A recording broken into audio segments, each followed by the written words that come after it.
सहनाववतु सहनौ भुनक्तु सह वीर्यं करवावहै तेजस्विनावधीतमस्तु मा विद्विषावहै। ॐ शान्ति शान्ति शान्तिः।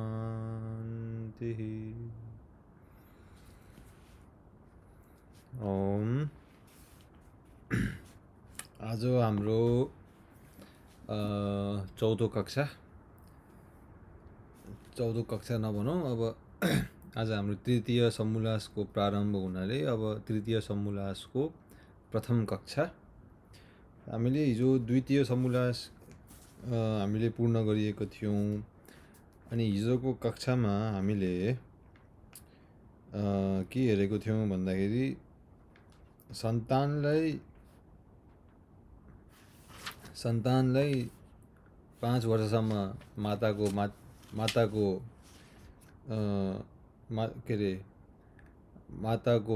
मातृत्व अनि 6 देखि 8 सम्म पिताको पितृत्व अनि त्यसपछि आचार्यकोमा शिक्षा प्रदान गर्नलाई आर्यकुल अर्थात् गुरुकुलमा जानुपर्छ भनेर हामीले हिजो हेरेको थियौँ। वैदिक परम्पराको विधि पहिलो महाभारत कालमा त्योभन्दा अगाडि वा त्यसको पश्चात पनि राजा महाराजाहरूदेखि लगेर ब्राह्मण क्षेत्री वैश्य शूद्रले आफ्नो सन्तानलाई यही वैदिक परम्परा रीति अनुसार तिनीहरूले पालन गरेर महान सन्तान महापुरुषहरू उत्पत्ति भए। अनि हामीले अरू के हेरेको थियौँ भन्दाखेरि आफ्नो सन्तानलाई सकेसम्म सबै विद्याहरूको उसलाई ज्ञान गराउने, पाखण्डी दुराचारी मानिसहरूबाट टाढा रहने। अनि हामीले केही सावधानीको रूपमा हामीले हेरेको थियौँ केही सूत्रहरू। ल अब आज हामी तृतीय समोल्लासमा हामी प्रारम्भ गर्नेछौँ। अतः तृतीय समोल्लासः अतः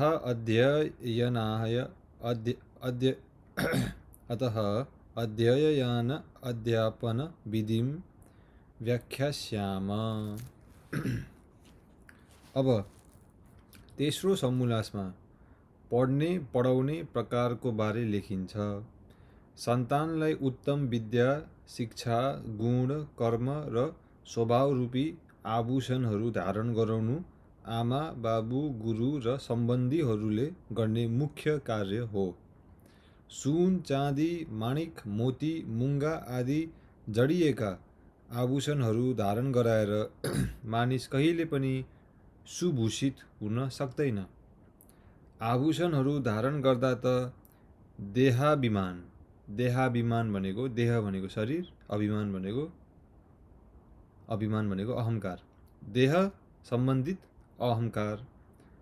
अनि विषयाशक्ति भनेको विषयप्रति आसक्त हुनु, आसक्त भनेको राग, आसक्त भनेको आफ्नो शक्ति आसक्त आफ्नो शक्ति जानु विषयप्रति।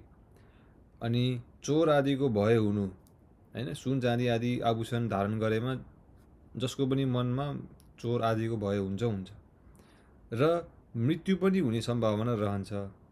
किनभने उसको आभूषण देखेर कोही अपराधी कोही चोरहरूले उसको प्राण हरण पनि गर्न सक्छन्।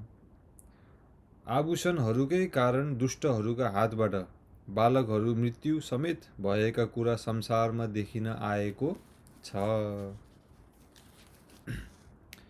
विद्या विलासमनसो घृतशील शिक्षम सत्यव्रता रहितमान मलापहाराम संसार दुःख दलनेन सुभूषिता ये धन्या नरा विहित कर्म परोपकारम। भनेको विद्या विलासमै लागिरहने मन भएका सुन्दरशील स्वभावयुक्त सत्य भाषण आदि नियम पालन गर्ने, अभिमान र अपवित्रता नभएका, अरूको मलिनता नाश गर्ने, सत्य उपदेश र विद्यादान आदिले संसारहरूका दुःख बाधा हटाउने सुभूषित अनि वेदविहित कर्मद्वारा परोपकार गर्न तत्पर रहने नरनारी धन्य हुन्।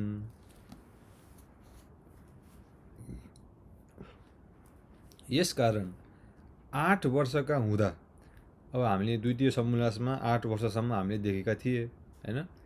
5 वर्षसम्म माताको के अरे माताको मातृत्व, 6 देखि 8 सम्म पिताको पितृत्व। अब हामी अगाडि बढ्दैछौँ कि यसकारण 8 वर्षका हुँदा केटालाई केटाको र केटीलाई केटीको पाठशालामा पठाइदिनु पर्दछ। हाम्रो वैदिक परम्परामा केटाहरू गुरुकुलमा जान्थे भने केटीहरू कन्या गुरुकुलमा जान्थे। केटालाई र केटीलाई छुट्याइन्थ्यो। अब यो समोल्लासमा हामीले केटा र केटीको गुरुकुल कति टाढा रहनुपर्छ त्यसको कोर्स हैन देखि लगेर हामीले धेरै विविध जानकारी पाउनेछौँ। दुष्टाचारी अध्यापक वा अध्यापिकाबाट शिक्षा दिलाउनु उचित हुँदैन। पूर्ण विद्यायुक्त धार्मिक व्यक्ति नै पढाउन र शिक्षा दिन योग्य हुन्छन्। द्विजले आफ्नो घरमा बालकलाई यज्ञोपवीत र कन्यालाई पनि यथायोग्य संस्कार गरेर उपयुक्त गुरुकुल अर्थात् आफ्नो पाठशालामा पठाइदिनु पर्दछ। केटा र केटीका पाठशाला एकान्त ठाउँमा र कम्तीमा एक अर्काको 2 कोस फरकमा हुनु पर्दछ। भनेपछि केटा र केटीको पाठशाला एकान्तमा हुनु पर्यो। अनि 2 कोस भनेको 2 किलोमिटर फरकमा हुनु पर्दछ हैन। कोस भनेको किलोमिटर जस्तो लाग्यो है मलाई।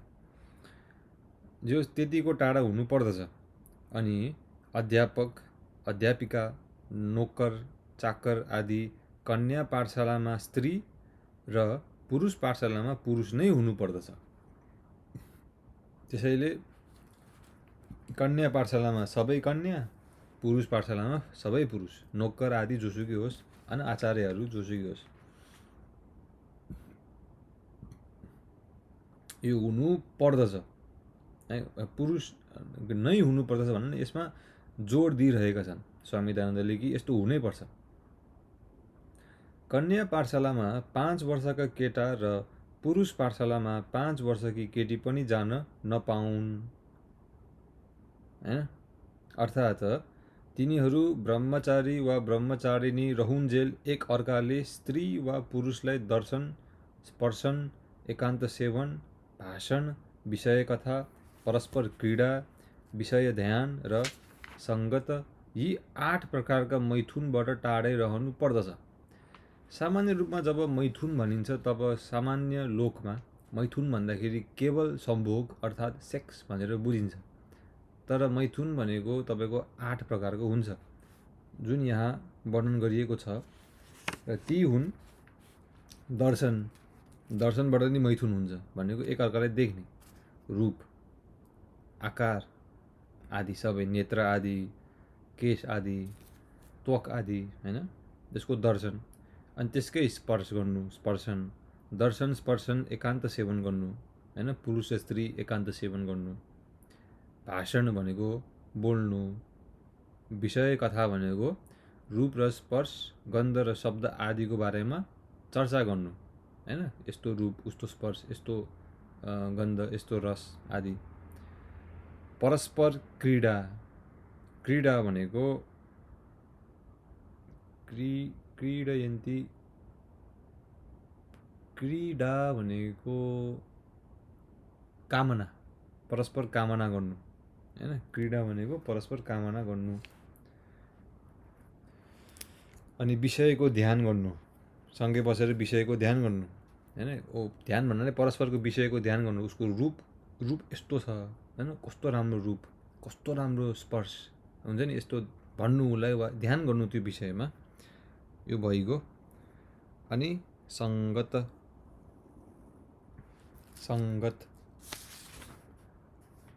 त भइगयो हैन। सङ्गत भनेको बसिरहनु, उसँगै भेटिरहने, बसिरहने, कुरा गरिरहने, सङ्गत गरिरहने। यी 8 प्रकारका मैथुनबाट टाढै रहनु पर्दछ। अध्यापकहरू पनि तिनीहरूलाई यी कुराबाट बचाउने गरून्, जसबाट उनीहरू उत्तम विद्या, शिक्षा, शील, स्वभाव, शरीर र आत्माले बलयुक्त भई नित्य आनन्द बढाउन गाउँ सहरबाट पाठशाला 4 कोस टाढा हुनु पर्दछ। भनेपछि गाउँ अर्थात् सहरबाट पाठशाला चाहिँ 4 कोस टाढा, अनि कन्या गुरुकुल र गुरुकुलको चाहिँ 2 कोस टाढा हैन। भनेपछि अघिको अष्टदर्शन के थियो त भन्दाखेरि, अघिको 8 अष्टमैथुन के थियो भन्दाखेरि दर्शन दर्शन थियो सुरुमा हैन, भेट्नु, अनि भाषण सम्भाषण गर्नु, अनि स्पर्श गर्नु, दर्शन स्पर्श सम्भाषण, अनि विषयको सेवन गर्नु, विषयको सेवन रे विषयको बारेमा कुरा गर्नु, त्यसलाई के भनिएको थियो, विषय कथा गर्नु, एकान्त सेवन गर्नु, परस्पर क्रीडा, परस्पर कामना गर्नु, अनि विषयको ध्यान गर्नु र सङ्गत। यी 8 अष्टमैथुन भयो। राजकुमार, राजकुमारी अथवा दरिद्र सन्तानसँग अथवा सन्तान आमा बाबुसँग भेट्न नपाऊँ हैन। मान्छे कोहीसँग भेट्न नपाऊँ। एक अर्कासँग पत्र व्यवहारसम्म पनि गर्न नपाऊन्। अनि एक अर्कासँग पत्र व्यवहार भनेको त्यति बेलाको चिठी लेख्ने। आजको आधुनिक रूपमा पत्र व्यवहार भन्नुको अर्थ मेसेज गर्नु, भोइस कल गर्नु, भिडियो कल गर्नु, यो पनि गर्न नपाऊँ सन्तान र परिवारको बीच। जसले गर्दा उनीहरू सांसारी चिन्ता रहित भएर विद्या बढाउन मात्र आफ्नो ध्यान केन्द्रित गर्न सकुन्। किन त यस्तो साह्रो निषेध किन भन्दाखेरि, किनभने उनीहरू संसारी चिन्ताको रहित होस्। किनभने अब चिठी लेख्यो हैन, आजको आधुनिक युगमा अब मेसेज गरियो, भोइस कल, भिडियो कल गरियो भने त्यहाँको स्थिति देखिन्छ, बुझिन्छ, मेरो आमा बुवा आदि यस्तो स्थितिमा छन्, अहिले यस्तो भोगिरहेका छन् हैन, फलाना। किनभने केही न केही विषयको सङ्गत वा केही न केही विषयसँग संयोग भएपछि त्यसबाट हामीले केही न केही हामीले त्यहाँबाट पाउँछौँ र लिन्छौँ, पाउँछौँ र दिन्छौँ हैन। त्यही भएर यो एउटा विशेष निषेध गर्नुको कारण यही हो भनेर बुझ्नुपर्छ। कसैले यो कठोर छ भन्ला, तर यसमा मूल कारण त्यो सन्तान ऊ किन गएको त पाठशालामा भन्दाखेरि विद्या धारण गर्न, विद्या प्राप्त गर्न हैन, आफ्नो उसले सामर्थ्य बढाउनलाई को लागि गएको हो, उसको ध्यान त्यहाँ रहोस् भनेरै गएको हो नि त हैन। जुन प्रयोजनको लागि गयो नि सन्तान, त्यही प्रयोजन उसले पूर्ण गरोस् भनेर। किनभने कसैको पनि मातापिताले चाहँदैन कि आफ्नो सन्तान हैन चिन्ताले ग्रस्त होस्, आफ्नो सन्तान संसारमा अहिले के भइरहेछ यस्तो कुराले उसलाई शोक, भय, क्रोध, ईर्ष्या आदि होस्। कसैको सन्तानले यस्तो चाहँदैन भन्ने यो एउटा अटल सिद्धान्त हो हैन। त्यही भएर अनि कतै भ्रमणमा जाँदा कुनै किसिमको कुचेष्टा, आलस्य, प्रमाद आदि नगरून् भन्ने हेतुले एक अध्यापक उनीहरूसँग रहनु पर्दछ। भनेपछि जब कन्या गुरुकुल वा कुमारको गुरुकुलबाट जब भ्रमणमा जान्छ नि, कतै भनौँ बजारतिर गयो वा कतै घुम्न गयो भने सदा एउटा अध्यापक रहनुपर्छ। किन भन्दाखेरि किनभने ती ब्रह्मचारी र ब्रह्मचारिणीहरूमा कुचेष्टा नहोस्। कुचेष्टा भनेको नराम्रो क्रियाहरू हैन, यो गरौँ त्यो गरौँ, यो माथि चढेर यस्तो गरौँ वा त्यहाँबाट हाम फालौँ, यस्तो कुचेष्टाहरू जेसुकै होस्। आलस्य भनेको तिनीहरू भ्रमणमा जाँदाखेरि अब अल्छी गर्ने हैन, यतिकै बस्दिने प्रमाद भनेको पागल भइदिने वा घुम्ने यतिकै दिमाग घुमाइरहने आदि नगरून् भन्ने हेतुले एक अध्यापक उनीहरूसँग रहनु पर्दछ। अब मनुस्मृतिको यहाँ एउटा वचन आइरहेको छ। कन्यानां सम्प्रदानं च कुमाराणां च रक्षणम्। 5 अथवा 8 वर्ष पुगेपछि आफ्ना बालबालिकालाई घरमा राख्न नपाउने, पाठशाला पठाउनै पर्ने र नपठाउने व्यक्ति दण्डित हुने किसिमको राजनियम र जाति नियम हुनुपर्दछ भन्ने यसको अभिप्राय हो। भनेपछि मनुस्मृतिमा एउटा विधि, एउटा मन्त्र उल्लेखित छ जसमा लेखिएको छ कि 5 अथवा 8 वर्ष पुगेपछि आफ्नो बालबालिकालाई घरमा राख्न नपाउन्, हैन? 5 अथवा 8 वर्ष पुगेपछि भने यो 5 वर्षमै पढाउनु पर्ने। एकछिन हामीले हिजो हेरेको कक्षामा मैले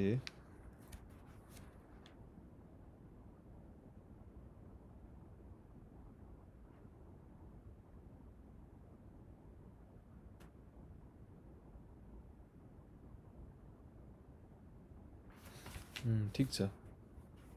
भनेपछि यहाँ दुईवटा विकल्प रहेछ, कि त 5 वर्ष पुगेपछि पठाउने कि त 8 वर्ष पुगेपछि पठाउने, हैन? यहाँबाट यसो अभिप्राय निस्कियो। ठिक छ। 5 अथवा 8 वर्ष पुगेपछि आफ्ना बालबालिकालाई घरमा राख्न नपाउने अनि पाठशाला पठाउनै पर्ने, हैन?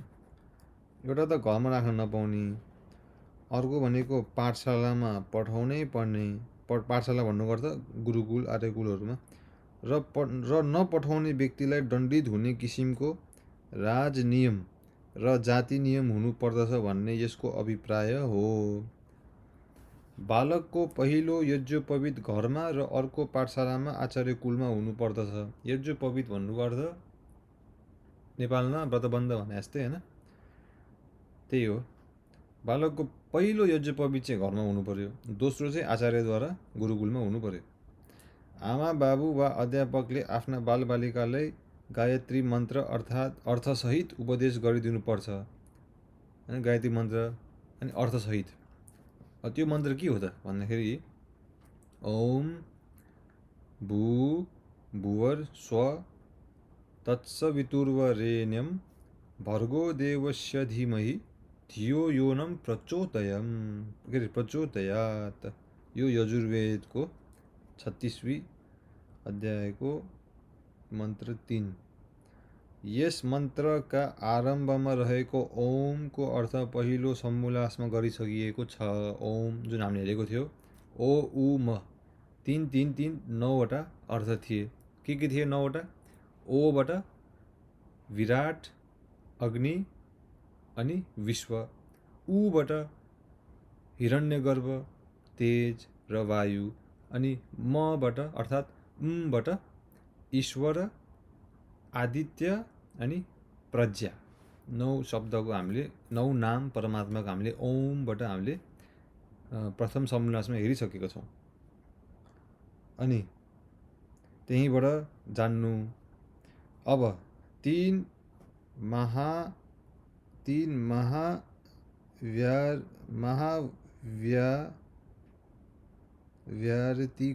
महाव्यारतीको यसमा यो भाषा अलिकति धेरै सूक्ष्म भएर अलि देख्नै गाह्रो भइरहेछ। यहाँ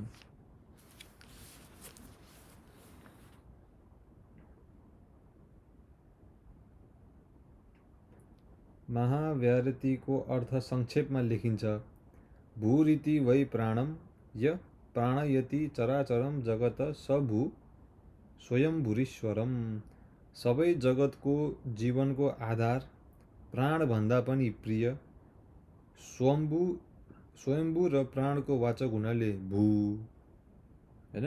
भनेपछि ओम भइगयो। भू भनेको के हो त भन्दाखेरि सबै जगतको जीवनको आधार, प्राणभन्दा पनि प्रिय, स्वयम्भू र प्राणको वाचक हुनाले भू परमेश्वरको नाम हो। भूवरित्यम पानम य सर्वदुःखम पानयति सोऽपानम।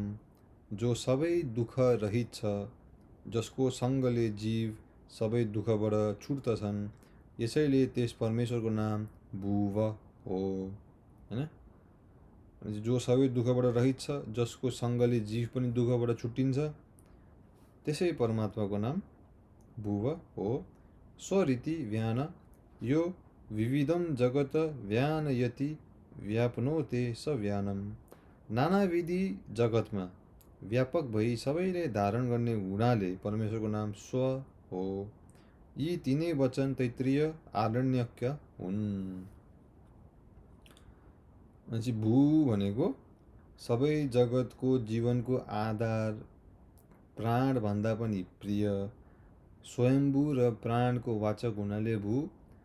अनि भूवर भनेको सबै दुःखबाट रहित जो छन्, अनि जसको सङ्गतले जीव पनि दुःखबाट छुट्दछन्। जीव भन्नुको अर्थ जीवात्माहरू पनि छुट्दछन्, यो यसैले भुव। अनि स्व भनेको नानाविधि जगतमा व्यापक भई सबैलाई धारण गर्ने हुनाले परमेश्वरको नाम स्व। अब सवितु य सुनोत्युत्पादयति सर्वजगत् सविता तस्य। जो सबै जगतका उत्पादक र सबै ऐश्वर्यका दाता हुन् भनेको सवितु। होइन, सवितु भनेको सबै जगतका उत्पादक र सबै ऐश्वर्यका दाता हुन्, सबैलाई ऐश्वर्य दिने दाता। देवस्य भनेको देवस्य यो दिव्यति दिव्यते वासदेवम। जो सर्व सुख दिने र जसलाई प्राप्त गर्ने कामना सबै गर्दछन् त्यस परमात्माको जो हो। वरेण्यम भनेको वर्तुमरम, स्वीकार गर्ने योग्य वा अति श्रेष्ठ। वरेण्यम भनेको स्वीकार गर्ने योग्य, अति श्रेष्ठ। ओम भू भनेको प्राणभन्दा पनि प्रिय, अनि स्वयम्भू र प्राणको वाचकलाई, अनि सबै जीवनको आधार भू। भुव भनेको सो दुःखबाट रहित छन् र जीवात्मा पनि जो सङ्गत गरेमा दुःख रहित हुन्छन्, भुव। स्व भनेको जो नानाविधि जगतमा व्यापक भई सबैलाई धारण गर्ने हुनाले स्व। ओम भू भुव स्व तत्सवितुर्व। तत् भनेको चाहिँ ओम, अगाडिको ओम, तत् भनेको परमात्मा, तत्सवितुर्व। सवितु भनेको सबै जगत, के अरे सबै जगतलाई उत्पादक, होइन, सबै जगतको उत्पादक र सबै ऐश्वर्यको दाता हुनाले सवितुर्व। वरेण्यम भनेको जो सर्व सुखलाई दिने र जसले प्राप्त गर्ने कामना सबै गर्दछ त्यस परमात्माको जो वरेण्यम। अनि भर्गो भनेको स्वीकार गर्न योग्य वा अति श्रेष्ठ। भर्गो भनेको स्वीकार गर्न योग्य, अति श्रेष्ठ।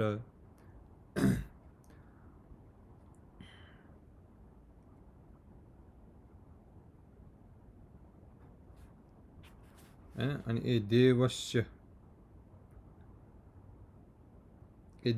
भनेको चाहिँ सर्व सुख दिने र जसलाई प्राप्त गर्ने कामना सबै गर्दछन्। वरेण्यम भनेको स्वीकार गर्ने योग्य वा अति श्रेष्ठ। भर्गो भनेको शुद्ध स्वरूप र पवित्र गर्ने चेतन ब्रह्मा स्वरूप। तत् भनेको त्यसै परमात्माको स्वरूपलाई हामीहरू धीमहि भनेको धारण गरौँ।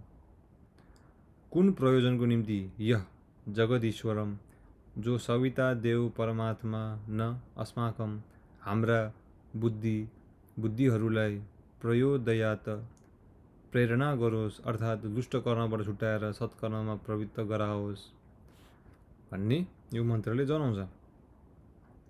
हे परमेश्वर, हे सच्चिदानन्द स्वरूप, हे नित्य शुद्ध बुद्ध मुक्त स्वभाव, हे अज निरञ्जन निर्विकार, हे सर्वान्तर्यामिन, हे सर्वाधार जगतपते, सकल जगदुत्पादक, सकल जगत उत्पादक, हे अनादि विश्वम्भर सर्वव्यापिन, हे करुणामृत वारिदे, सर्वितु देवस्य तव यदम्भूर्भुव स्वभर्वरणं भर्गो अस्ति तद्वयं धीमहि दधीमहि धरेमहि ध्यायेम वा कस्मै प्रयुजनायत्यत्राहं हे भगवन् ये सविता देवं परमेश्वरो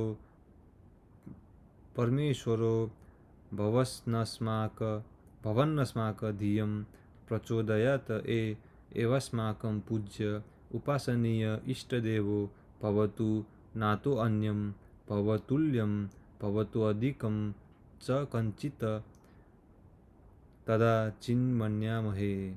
हे मानव, सबै समर्थहरूमा समर्थ, सच्चिदानन्द स्वरूप, नित्य शुद्ध, नित्य बुद्ध, नित्य मुक्त स्वभाव, कृपा सागर, ठिक ठिक न्याय गर्ने, जन्म मरण आदि क्लेशबाट रहित, आकारबाट रहित, सर्वज्ञ, सबैलाई धारण गर्ने, पिता, उत्पादक, अन्न आदिले विश्वको पोषण गर्ने, सकल ऐश्वर्ययुक्त, जगतको निर्माता, शुद्ध स्वरूप र प्राप्तिको कामना गर्न योग्य परमात्माको शुद्ध चेतन स्वरूपलाई नै हामी धारण गरौँ, किनभने त्यो अन्तर्यामी स्वरूप परमेश्वर हाम्रो आत्मा र बुद्धिलाई दुष्टाचार अधर्मयुक्त मार्गबाट हटाएर सत्य मार्गमा चलाओस्। यस्तो परमेश्वरलाई छोडेर अरू कुनै वस्तुको ध्यान हामी नगरौँ, किनभने ऊ जतिको अरू कोही छैन। उही हाम्रो पिता, राजा, न्यायाधीश अनि सबै सुख दिनेवाला हो।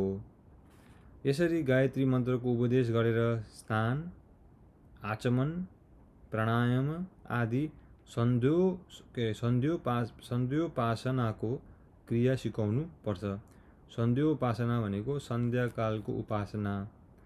शरीरका बाहिरी अङ्गहरू शुद्ध र निरोगी हुन् भनेर सर्वप्रथम स्नान गर्ने उपदेश गर्नुपर्छ। यस कुराको प्रमाण सर्वप्रथम स्नान गर्ने उपदेश गर्नुपर्छ, हैन? यस कुराको प्रमाण मनुस्मृतिमा अद्विग्रात्राणि शुद्धयन्ति मनः सत्येन शुद्धयति विद्यातपोभ्याम बुद्धात्मा बुद्धि ज्ञानेन शुद्धयति। यो मनुस्मृतिको श्लोक हो। पानीले शरीरको बाहिरी अवयव, सत्य आचरणले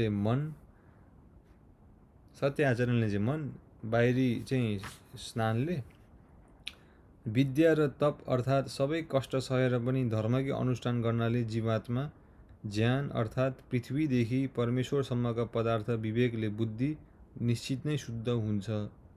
त्यसो हुनाले खाना खानु अघि अवश्य नुहाउनु पर्दछ।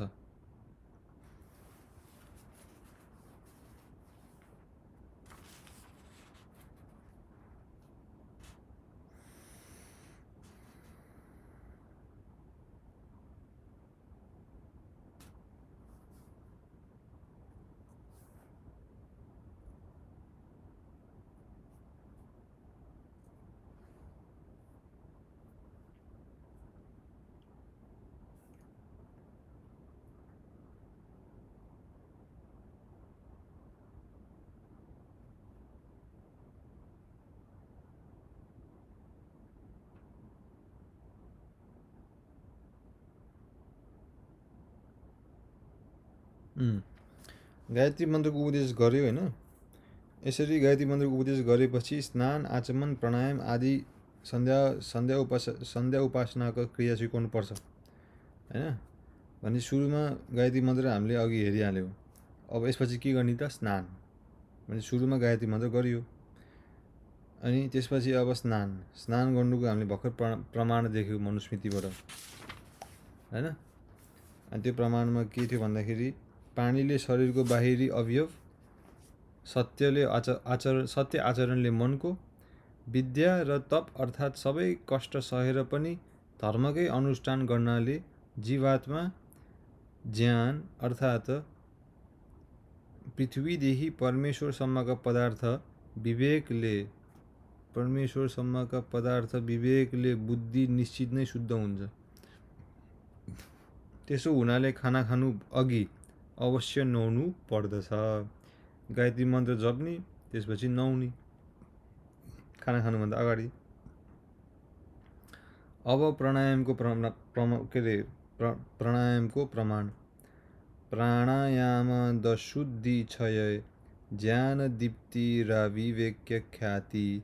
यो त योगशास्त्रको सूत्र हो हैन। जब मानिस प्राणायाम गर्दछ तब प्रति क्षण उत्तरोत्तर कालमा अशुद्धिको नाश र ज्ञानको प्रकाश हुँदै जान्छ। यो योग सूत्रको प्रमाण हो महर्षि पतञ्जलिको। कि त्यहाँ के भनिएको छ भन्दाखेरि मान्छेले जति प्राणायाम गर्छ नि हैन, कुम्भक प्राणायाम, जति कुम्भक प्राणायाम गर्छ उसको क्षण क्षणमा अज्ञानताको नाश भइरहेको हुन्छ र त्यही क्षण क्षणमा ज्ञानको प्रकाश भइरहेको हुन्छ। मुक्ति नभएसम्म उसको आत्माको ज्ञान निरन्तर बढ्दै जान्छ। मुक्ति नभएसम्म उसको आत्माको ज्ञान निरन्तर बढ्दै जान्छ प्राणायामद्वारा। यस्तो शक्ति छ प्राणायामसँग। अनि यो योग सूत्रको प्रमाण हो। अब अर्को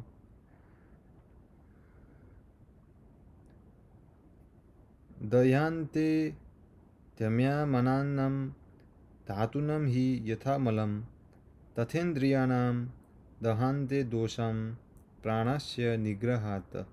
मनुस्मृति। यो मनुस्मृतिको श्लोक हो। अग्निमा पोल्दा सुन आदि धातुहरूको मल नष्ट भएर शुद्ध भए जस्तै। जब अग्निमा सुन पोलिन्छ नि, सुन जस्तो धातुहरू, तब तिनीहरूको मल नष्ट भएर शुद्ध हुन्छन्। त्यसरी नै प्राणायाम गर्नाले मन आदि इन्द्रियहरूको दोष पनि क्षीण भएर निर्मल हुन्छ। यहाँ फेरि मनुस्मृतिको पनि प्रमाण दिएर अझै प्राणायामको पुष्टि गरिरहेका छन्। अब अर्को प्राणायामको विधि। प्रच्छर्दन विधारणाभ्याम वा प्राणास्य। यो पनि योग सूत्रकै हो।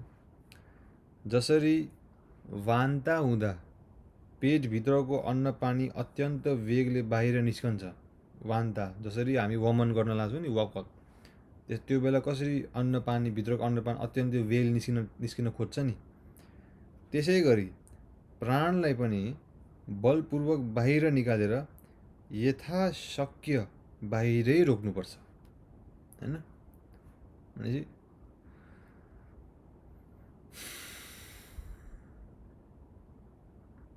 पहिला सुरु बलपूर्वक निकाल्ने यहाँबाट हैन, बाहिर प्रश्वास गर्ने, रोक्ने, पहिला तान्नु पर्यो भित्र।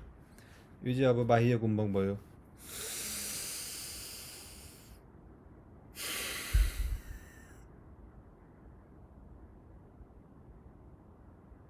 रोक्ने होइन यसमा। श्वास लिनै पर्ने जस्तो लागेमा मूल इन्द्रियलाई मासतिर तानेर फेरि बाहिर फाल्नु पर्छ। श्वास लिनै पर्ने जस्तो लागेमा चाहिँ मूल इन्द्रिय भनेको तलको गुप्ताङ्ग हैन, पुरुष र स्त्रीको गुप्ताङ्ग, त्यहाँबाट माथितिर तानेर फेरि बाहिर फाल्नुपर्छ।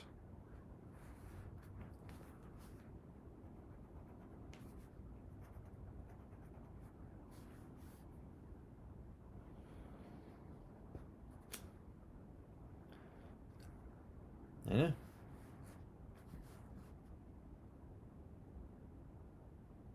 निकाल्दाखेरि वमन गरे पूर्वक निकाल्ने।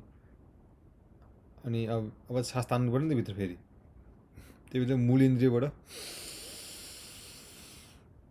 माथिसम्म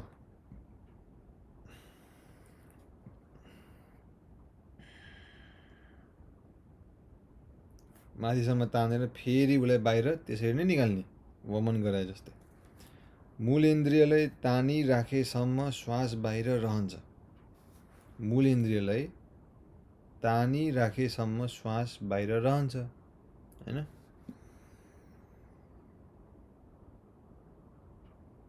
यसरी श्वास धेरै बेरसम्म बाहिर रहन सक्दछ। बाहिर धेरै बेरसम्म राख्नलाई यो विधि भनिएको छ। जसरी बान्ता हुँदा पेटभित्रको अन्न पान अत्यन्त वेगले बाहिर निस्कन्छ, त्यसै गरी प्राणलाई बलपूर्वक बाहिर निकालेर यथाशक्य बाहिरै रोक्नुपर्छ।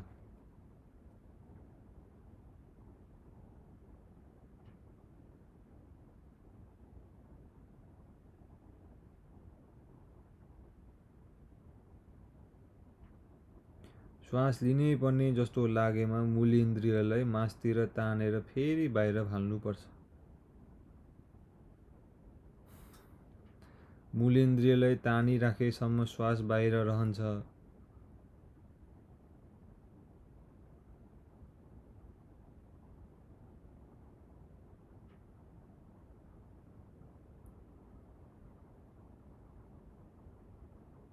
यसरी श्वास धेरै बेरसम्म बाहिर रहन सक्दछ। कठिनाई अनुभव हुन थाल्दा बिस्तारै वायु भित्र तानेर सामर्थ्य र इच्छा अनुसार त्यही क्रम दोहोर्याउनु पर्छ। कठिनाई अनुभव हुन थाल्दा बिस्तारै वायु भित्र तानेर सामर्थ्य र इच्छा अनुसार त्यही क्रम दोहोर्याउनु पर्छ।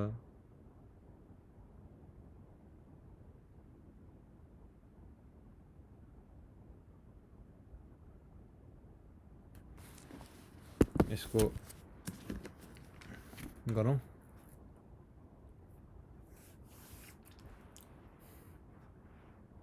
मूलेन्द्रियबाट माथिसम्म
अनि आयुर्वेद अनुसार चाहिँ होइन, प्राणायामपछि चाहिँ सकेसम्म तातो दुध पियो भने चाहिँ धेरै राम्रो हो।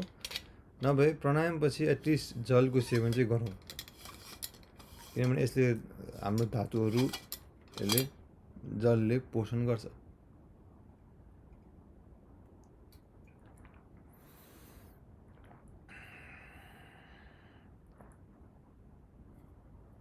ल मेरो अलि स्वर गयो मेरो होइन, भर्खरको प्राणायामले। ठिकै छ।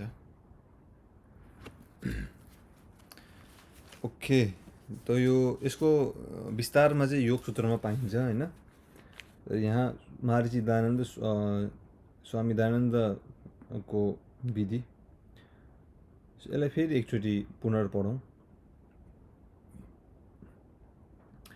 जसरी वान्ता हुँदा पेटभित्रको अन्न पानी अत्यन्त वेगले बाहिर निस्कन्छ, त्यसै गरी प्राणलाई बलपूर्वक बाहिर निकालेर यथाशक्य बाहिरै रोक्नुपर्छ। श्वास लिनै पर्ने जस्तो लागेमा मूलेन्द्रियलाई मासतिर तानेर फेरि बाहिर फाल्नुपर्छ।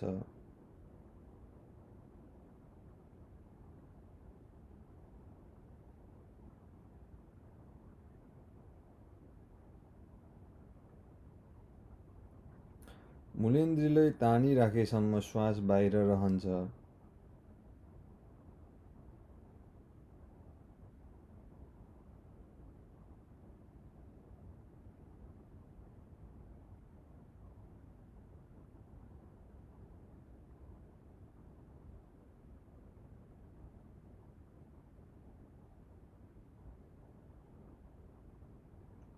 मूलेन्द्रियलाई तानिराखेसम्म श्वास बाहिर रहन्छ।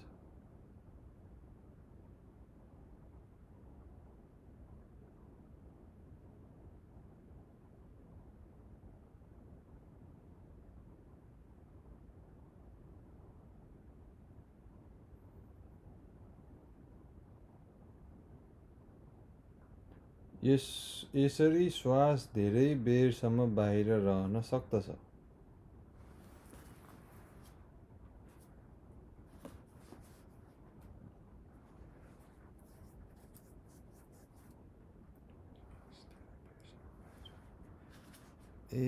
बाहिर रहन सक्दछ भन्नु अर्थ यो बाह्य कुम्भ भनिरहेको छ यहाँ होइन। भनेपछि यसमा के भन्दैछ भन्दाखेरि लागेमा मूलेन्द्रियलाई तानिराखेसम्म श्वास बाह्य श्वास रहन्छ। अलिकति नेपालीमा अलिकति यसको त्रुटि भयो जस्तो लाग्यो मलाई होइन। श्वास बाहिर रहन्छ भन्नुको अर्थ छ नि यो भनेको बाह्य कुम्भक भन्नु खोज्यो। मूलेन्द्रियलाई तानिराखेसम्म बाह्य कुम्भक रहन्छ है त। श्वास बाहिर भन्नुको अर्थ बाह्य कुम्भक भन्नु खोजेको हो। श्वास बाहिर भनेको बाह्य कुम्भक भनेपछि मूलेन्द्रियले तानिराखेसम्म श्वास के अरे बाह्य कुम्भक रहन्छ होइन।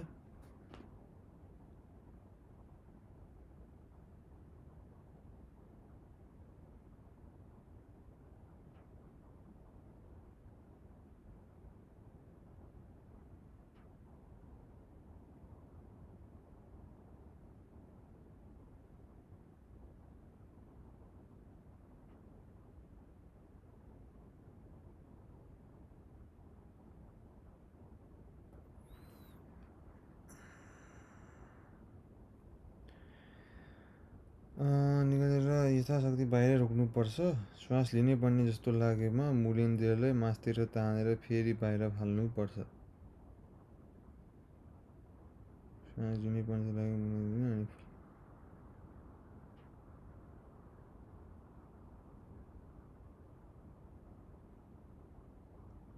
यसरी श्वास धेरै बेरसम्म बाहिर रहन सक्दछ। श्वास धेरै बेरसम्म बाहिर रहन सक्दछ। श्वास बाहिर रहन सक्छ भन्नुको अर्थ बाह्य कुम्भक।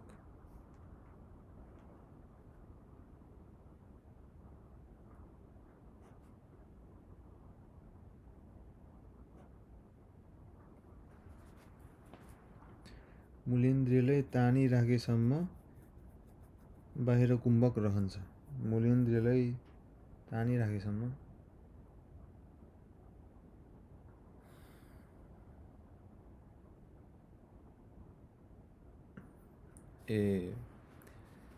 होइन भनेपछि मूलेन्द्रियलाई तानिराखेसम्म चाहिँ बाह्य कुम्भक रहन्छ। त्यसमै तानिरह्यो भने यसरी श्वास धेरै बेरसम्म बाहिर रहन सक्दछ। भनेपछि यहाँ बाह्य कुम्भकको लागि एउटा विधि भनिरहेका छन्। अब कठिनाइ अनुभव हुन थाल्दा बिस्तारै वायुभित्र तानेर, भनेपछि यो माथिको प्रक्रिया सबै बाह्य कुम्भक होइन, सबै बाह्य कुम्भक।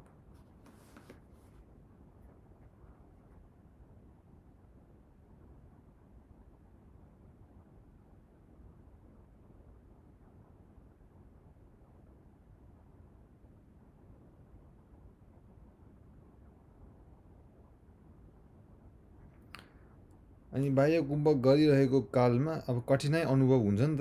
अनि त्यो हुन थाल्दा चाहिँ फेरि बिस्तारै वायुभित्र तानेर आफ्नो सामर्थ्य र इच्छा अनुसार यो क्रमलाई माथि अहिले भर्खर भनिएको क्रमलाई दोहोऱ्याउनु पर्छ। यो भयो बाहिरको शारीरिक कर्म होइन। अब मनमा चाहिँ के गर्नु त? किन प्राणायाम भनेको त प्राणको आयाम होइन, शरीर र मन सबैमा जोड्नु पर्यो।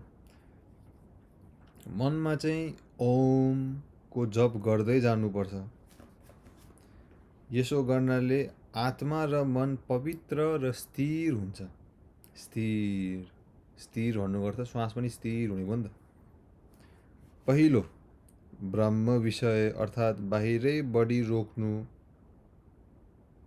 सुरुमा चाहिँ बाहिरै बढी रोक्नु पर्यो, बाह्य प्राणायाम गर्ने, बाहिर कुम्भक गर्ने। दोस्रोमा चाहिँ अभ्यन्तर अर्थात् भित्र प्राणलाई जति रोक्न सकिन्छ त्यति रोक्नु। अनि तेस्रो चाहिँ स्तम्भवृत्ति अर्थात् एकैपल्ट प्राणलाई जहाँको त्यहाँ यथाशक्ति रोक्नु। र चौथो भनेको ब्रह्मान्तरक्षेपी अर्थात् श्वास भित्रबाट बाहिर निस्कन लाग्दा निस्कन नदिन प्राण बाहिरबाट भित्र लिनु र बाहिर। यो सबै योग दर्शनमा आउने 4वटा विधि यहाँ उल्लेखित रहेछ होइन। ओके, भनेपछि यसलाई अलिकति मनन गर्नु पर्यो। विस्तारमा पढ्छु म फेरि। पहिलो ब्रह्म विषय अर्थात् बाहिरै बढी रोक्नु।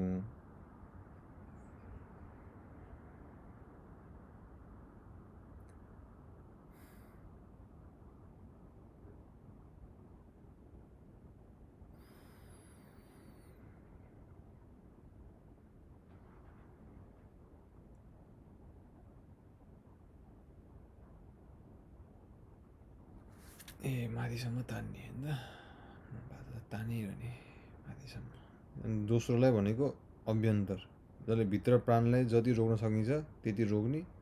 तेस्रो भनेको स्तम्भवृत्ति भनेको अर्थात् एकैपल्ट प्राणलाई जहाँको त्यहाँ यथाशक्ति रोक्ने।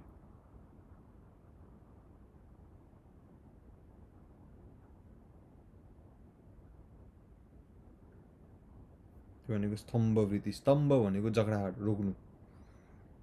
र चौथो भनेको चाहिँ ब्रह्मान्तरक्षेपी भनेको चाहिँ श्वास भित्रबाट बाहिर निस्कन लाग्दा होइन, श्वास भित्रबाट जब बाहिर निस्कन लाग्छ नि त्यतिखेर निस्कन नदिने। अनि प्राण बाहिरबाट भित्र लिनु र बाहिरबाट भित्र आउन लाग्दा चाहिँ भित्रबाट श्वासलाई बाहिरतर्फ धक्का दिएर रोक्दै जानु। जस्तो कि गऱ्यो होइन, अनि रोक्ने, फेरि रोक्ने, फेरि यस्तो गर्नु।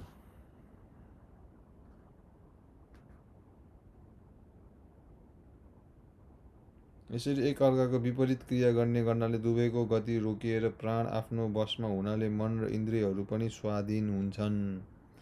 बल पुरुषार्थ बढेर बुद्धि तीव्र सूक्ष्म रूप अनि धेरै कठिन र सूक्ष्म विषयलाई पनि शीघ्र ग्रहण गर्न सक्ने हुन्छ। यसबाट मनुष्यको शरीरमा वीर्यको वृद्धि भएर ऊ बलवान, पराक्रमी, जितेन्द्रिय र सबै शास्त्रलाई थोरै समयमा बुझ्न सक्ने हुन्छ। महिलाले पनि यस्तै प्रकारले योग अभ्यास गर्नु पर्दछ। यहाँ एउटा कुरा के लेखेको छ भन्दाखेरि मनुष्यको शरीरमा वीर्यको वृद्धि, पहिला सुरु वीर्य, किनभने ब्रह्मचारी त हुनैपर्छ। हेर, प्राणायाम गर्नलाई ब्रह्मचारी हुनैपर्छ पहिला सुरु, किन वीर्य हुन्न अब्रह्मचारीहरूको। त्यसैले जब त्यो मनुष्यको शरीरमा वीर्य हुन्छ नि, उसको वीर्यको वृद्धि भएर चाहिँ ऊ बलवान, पराक्रमी, जितेन्द्रिय र सबै शास्त्रलाई थोरै समयमा बुझ्न सक्ने हुन्छ। महिलाले पनि यस्तै प्रकारले योग अभ्यास गर्नु पर्दछ। आजको लागि यहीँ रोकौँ।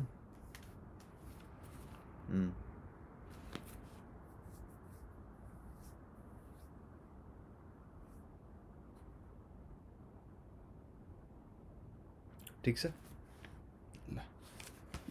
अब हामी 55 पृष्ठ सङ्ख्यामा पुग्यौँ। अब अर्को कक्षा म भोलि र पर्सि म व्यस्त हुन्छु, त्यही भएर अब केही दिनमा म अर्को कक्षा राख्छु। ओम